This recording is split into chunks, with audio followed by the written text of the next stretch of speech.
नमस्कार। मैं doctor Nemichand, assistant professor, government law college Pali. आज के इस वीडियो में हम देखेंगे Indian evidence act section 31 and 32।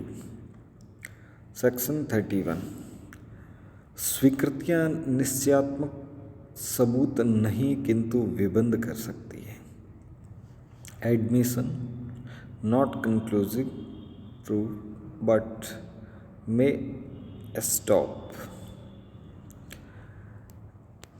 Estoppel Indian evidence act में हम आगे बढ़ेंगे। सेक्शन 115 में इसकी डेफिनेशन है।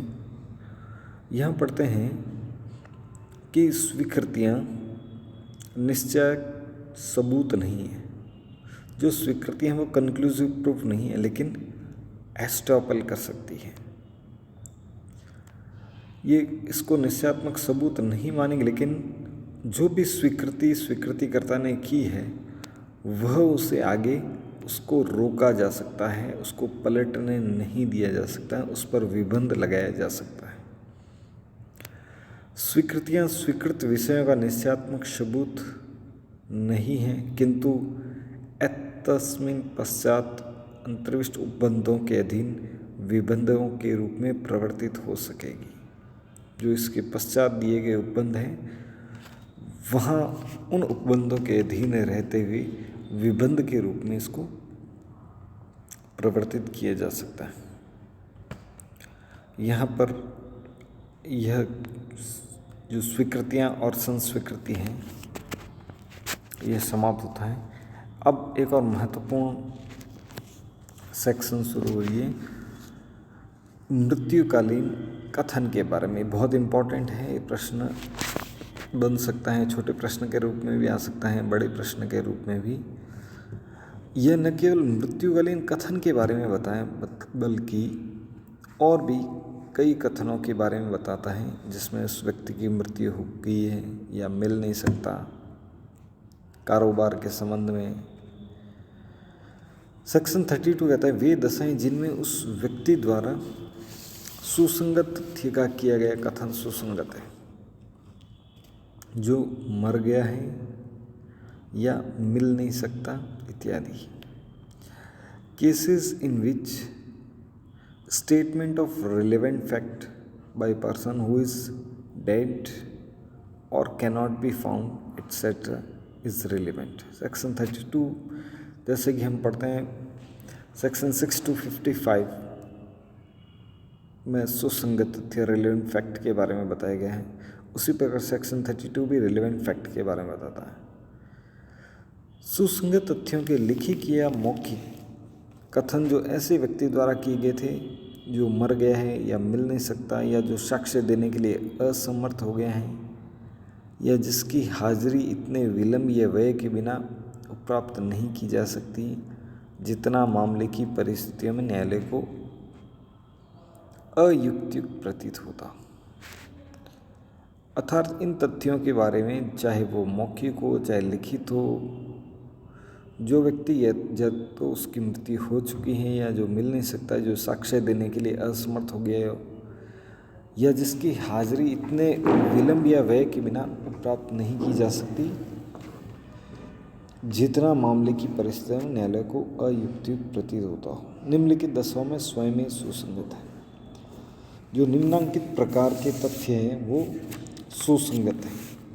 सेक्शन 32 के अंतर्गत 8 प्रकार के तथ्य सुसंगत के बारे में बताया गया। जो सबसे पहला प्रकार है जबकि वह मृत्यु के कारण से संबंधित है,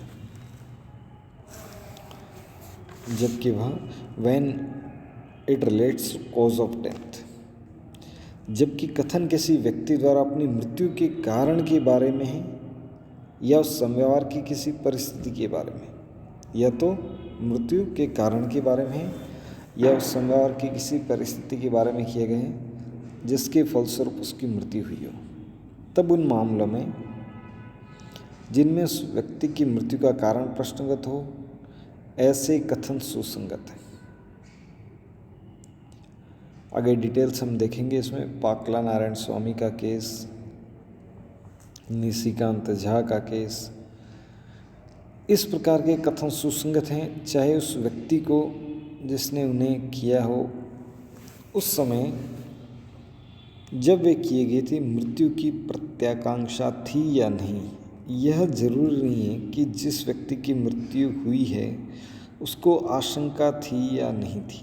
इंडियन लॉ और इंग्लैंड के लॉ में यही डिफरेंस है कि हमारे यहाँ यह आवश्यक नहीं है कि उसको मृत्यु की आशंका थी, जबकि इंग्लैंड के लॉज में यह आवश्यक है कि उसको मृत्यु की आशंका होनी चाहिए, और चाहे वह उस कार्रवाई की जिसमें उस व्यक्ति की मृत्यु का कारण प्रश्नगत हो, प्रकृति कैसे ही क्यों न हो।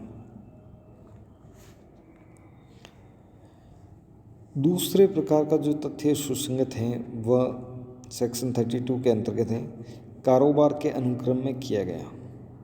जो ये 8 प्रकार के तथ्य सेक्शन 32 में बताए गए हैं, उन सभी में उन्हीं व्यक्तियों के बारे में बात होगी जो या तो जिसकी मृत्यु हो चुकी हो, या जो मिल नहीं सकता हो, या जो साक्ष्य देने के लिए असमर्थ हो गया हो। उनके तथ्य भी किस प्रकार सुसंगत हैं, जबकि वह कथन ऐसे व्यक्ति द्वारा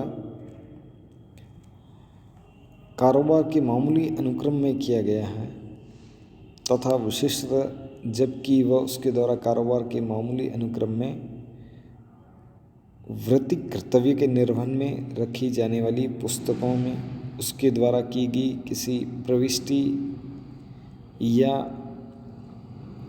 किए गए ज्ञापन के रूप में है, अथवा उसके द्वारा धन, माल, प्रतिभूतियों या किसी भी किस्म की संपत्ति की प्राप्ति की लिखित अथवा हस्ताक्षरित अभिस्वीकृति है, अथवा वाणिज्य में उपयोग में आने वाले उसके द्वारा लिखित या हस्ताक्षर किसी दस्तावेज के रूप में है, अथवा किसी पत्र या अन्य दस्तावेज की तारीख के रूप में है, जो उसके द्वारा प्राय दिनांकित, लिखित या हस्ताक्षरित की जाती है। इस प्रकार हमने दूसरा पॉइंट देखा कारोबार के अनुक्रम में। पहला था मृत्यु के कारण से संबंधित। नेक्स्ट वीडियो में इसी को हम कंटिन्यू रखेंगे।